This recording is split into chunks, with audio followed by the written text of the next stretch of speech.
What's going on, everybody? Hope everybody's still doing well and staying safe and healthy out there. Today, I'd like to work on this particular recording. This is Wes Montgomery's and Wynton Kelly's "Smokin" at the half note, and I just want to touch on an excerpt out of this particular Wes's chord solo. That is, Wes does this. He does this chord solo in a few other recordings. One in particular was a live recording with Clark Terry on Straight No Chaser. But it's very signature Wes. It's a diminished thing that he plays over the blues, and it's just, I wanted to showcase it, just to kind of explain how Wes had such a tremendous understanding of harmony and just blues, period. But before we get into that, if you don't have this particular recording, "Smokin" at the half note, it's one of the most iconic records, in my opinion, of all times, especially for jazz.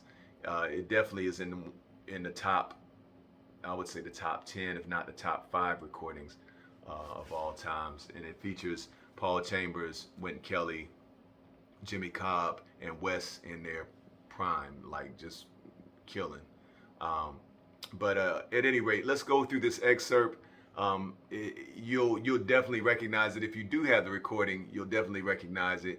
And it's so many nuggets of good information in this entire record. It can be transcribed in its entirety, and I promise you will be the better in doing so if you choose to transcribe, whether you're playing or transcribing Wynton solos, whether you're transcribing Paul solos, whatever.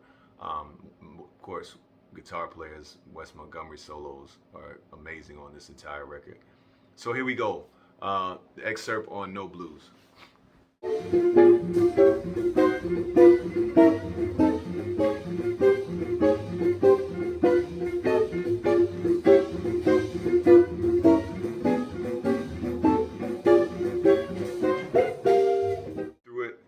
It starts right here on C diminished, pedaling that F,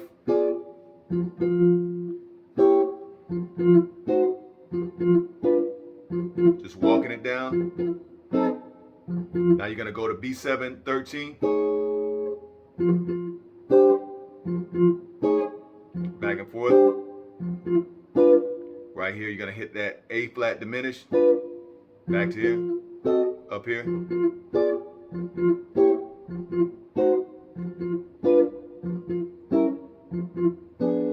F diminished, and then E diminished. Now, you could stay down here to play the octaves, but when you're locked into this this chord solo at this tempo, I just find it better to try to lock in this anchor and don't even worry about making that adjustment, because the less you have to think, the easier or more fluid the chord solo is going to come. So once we get locked into here, we're just moving back, but we're always anchoring this. This is the anchor.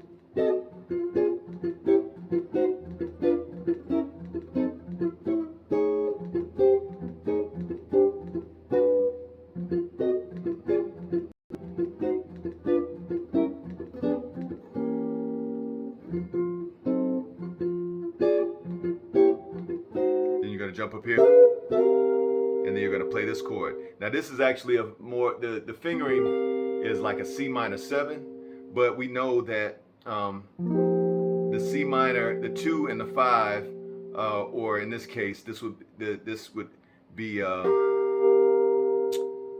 be considered like an F, an inversion of a F11, because you got the F here, the root of the chord, the 11th here.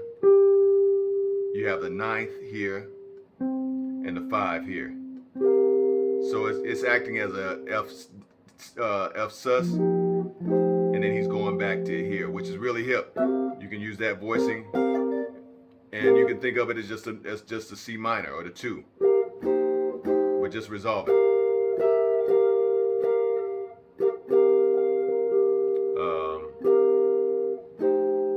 So one more time over that. So we have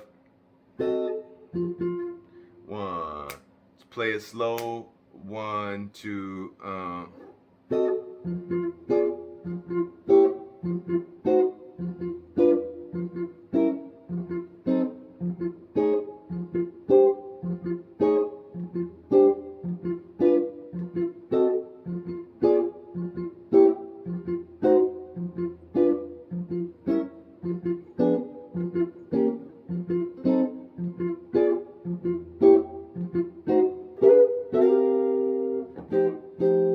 And then we're back into the rest of the chord solo.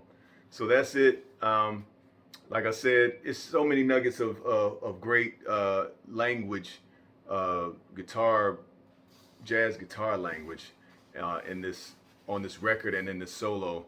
So if, like I said, if you don't have it, you definitely need to go listen to the entire record and just dig it, man. It's, like I said, it's one of the best recordings for jazz music and just music period, in my opinion, of all time. So Smokin at the Half Note, check it out. If you have any questions, just hit me up.